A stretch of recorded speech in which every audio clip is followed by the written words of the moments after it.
a lot of reason to, and I didn't. So I was happy to learn that about myself. But I also learned that I can lose it very easily. Yeah, so that was disconcerting, because I remember one time where I lost like 3 days' work because my computer was having a problem. And I literally was screaming and like trying to pull my hair out of my scalp, and I was like, oh my God, it's scary, so that was, unnerving. But through the writing process, you didn't find that you revealed anything about yourself? The writing process? I was just telling Luke before that I just heard a writer who I really admire, Ann Packer. I heard her on a panel recently, and she was saying, somebody asked her, is your writing therapeutic? And she said, writing's not therapeutic. Therapy is therapeutic, which I think is pretty accurate. I mean, it just, the first part anyway, I don't find writing to be really magical or therapeutic, or I don't really, to me it feels, especially now that I've been doing it for so long, it feels like work.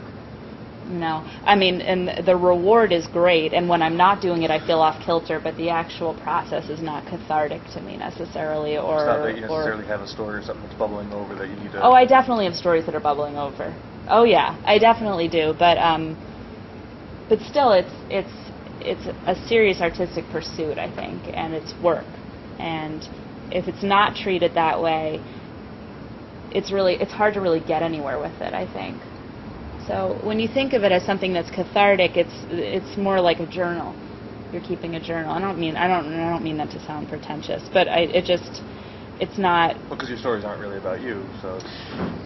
Yeah, and I don't really do it because I need some emotional release from it. I do it because at this point, it's what I decided that I love to do, and it's my job.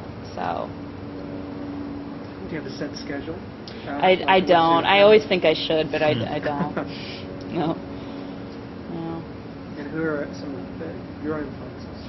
It's hard to know who has influenced me, because I read so much, and I love so many of the authors who I read, and it's hard to know who's seeping in. But I would say some of my earlier influences, like I remember, for example, Joy Williams. I remember reading a Joy Williams story and trying to break it down and see if there was a formula, and then trying to write, plug my own plot into that formula and trying to figure out exactly what she had done to construct this incredible story. And of course that's impossible. But Raymond Carver,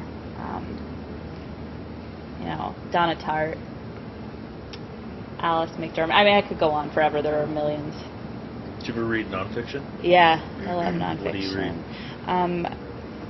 Whenever anybody asks me, what's your favorite book, I'm always like, have I ever read a book? I can't remember. I got put on the spot. I'm like, I don't know.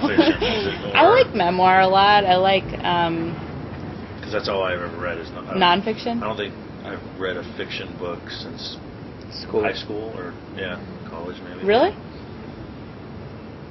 Yours will be the first in the long I'm time. honored. God, it's like so amazing. Yeah. Wow. I don't read a lot of fiction either. Yeah. I mean, I'm reading Ted Turner's biography. Oh, really? Maybe 1 in every 20 books is fiction. Yeah. Is it about his buffalo, or is it about... It's about from his father beating him to his Ted, sailing right? days to... I haven't gotten to the buffalo yet. I haven't gotten to CNN yet either. So it's just interesting. Well, thanks everybody. Have we grilled you enough? Really cool. Yeah, no, this is kind of like book club, except half the people haven't read it. Sounds like a book club selling tool, right? Where's the cliff notes? You don't have an interpretive dance about the novel? I mean, that's something I'd have to prepare for. I don't think I could do that impromptu. Tonka. Oh, what are you reading? Did we clap? All right. One of those books you're supposed to have read in college, but What's that? one of those books you're supposed to read in college,